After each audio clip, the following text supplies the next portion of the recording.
So you know how you don't have to use the same moisturizer or face oil on your entire face, right? Depending upon what's going on in the different sections, you can use a different level of hydration, right? I often use a really rich moisturizer on my forehead, and I'll use the same one around my eyes and often down here on my neck. And then in the parts of my face that are a little bit more self-hydrating, I'll use a lighter moisturizer. So I'm going to show you two favorites that I do that with. This one's from Biossance. It's their probiotic gel moisturizer. It's a really yummy texture, really like wiggly jelly. And like I said, for my skin, this is spectacular. I also will use it as a base, and that's what I'm doing right now. So I'll use this as a base, and then on my forehead I will add the other one as well, but I'll only use this on like tops of my cheeks, or my nose, and my chin. And then I'll come in with the more rich, it's their Omega Repair Cream. Both are squalane based. This one is just like a really nice rich cream and wonderful for areas like around the eyes. You can see I still have, or I have a little bit of mascara flaking happening. And then no matter how much moisturizer I put on my forehead, it never looks like a ton. A little around my mouth too. And always, don't forget your neck. I love these two together, and I love using the gel probiotic moisturizer as a base when it's hot out, or if you live in a tropical climate, or you have really, really oily skin, but you still somehow have some dryness going on. It's a great one for that. So then I'm going to show you a newish product. It's from a brand called 1/1. Of course, they're in the clean space, and this one's called Live Umber. It's part of their Duotone range. They've got this one, they've got this one. Could you see it's got like a deep bronzer.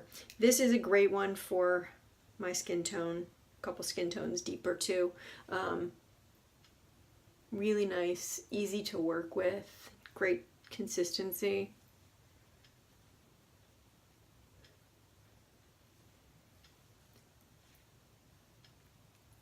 And I'm going to pick up a little bit of the highlighter too and just kind of feather that onto the top of my cheek. And Cupid's bow. And maybe a little just right beneath, or right behind my lashes. And then I've got this slightly damp beauty blender. There we go. So it's very, very sheer, but I love that. For real life, that's really all I want. Speaking of for real life, super simple and easy. So one of my all-time favorite lip colors from Ilia was discontinued. Most of them were. So if you were a fan of In My Room, The Brides, Around the World, what was the other one? They were all like a pale, kind of peachy pink. They're gone, but she has replaced them with some really good shades in her Color Block line, which are a little bit less hydrating and way more pigmented. So these two are pretty fantastic. I think I'm going to go with this one, a little bit more rich, and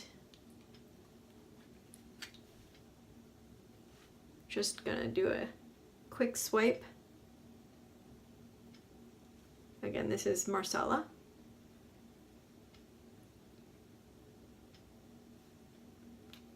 I have lipstick shoved into my nail bed.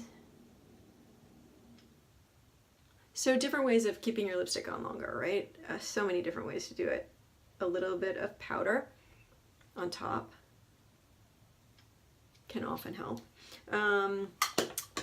Doing the old one ply of a tissue, pull off, and then press that, and it takes off just enough of the moisture, leaving behind color so that the pigment can last a little bit longer. You can also either start first with a lip liner. This is a nude. It's called Soft Nude from Lily Lolo. It's not an exact match to this, but it could be a nice complement. And that can help because it's a little bit more waxy. It can help keep color on the lips longer. See, that's pretty nice together, huh? You don't always have to just use a lip liner to actually line your lips.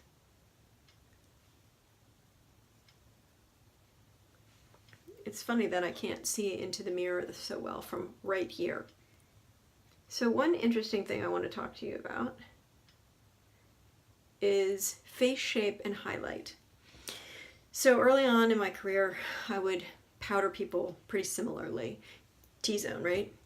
And then I noticed that that actually deadens down a really great, like rich, glossy kind of look that I like, in a way that ruined it. And so I started learning strategic ways to powder people, but it was really a lot of trial and error. And it was also looking at images of them. So images of them in makeup I did, images of them in makeup other people did. I just wanted to see how their face reflected light. And so that's what I'm getting at here. So for me right now, you see right here, this is not an area that I want to be reflecting light. On some people, on lots of people, this area is more flat. And so if you're putting a rich moisturizer on a face that's more flat, the way that it's going to reflect light is glorious and perhaps not in a way that will need any powdering. But if high points of your face come forward and you don't want them to, that's when you're going to want to powder or avoid putting product right there to begin with. So for the fact that I have already done this, and I'm like, do I have any powder around? No powder. So I'm just gonna go like this and take away some of that moisture. That helped a lot. Same thing with forehead, same thing sometimes with bridges of nose. So it's really important. And thank goodness we're in an age of selfies. It's a really great idea and really great practice if you're trying to get to know your face and know how you're going to look in photos and on film. Whether you're pursuing that as a career or you just want to look amazing in every single picture that you take. Play around with that when in the privacy of your own bathroom. Do what I'm doing right now and put your camera on a suction cup on the mirror and do this after you've put different things on your face and see how the light is playing off of you. So that's that for the look that I've got going on right now. I think it's a nice, very simple, almost nothing look. And I almost always go back in again after I've put on lip color and finalize the amount of cheek color that I want. Same one. And did I already tell you this? I've taken this Beauty Blender, run it under a little bit of water, squeezed it out, and then squeezed it out in a towel. So it's not wet, it's just ever so slightly damp. Anyway, I love that. And I love this color Marsala so much. And I really feel nicely hydrated from the 2 Biossance moisturizers. That's it. I'm out the door. Tell me below what your favorite kind of nude, no matter your skin tone, lip is. Share it with us. We all want to know. And as always, the links to all the few products, I didn't use that many tonight, are going to be listed below. See ya.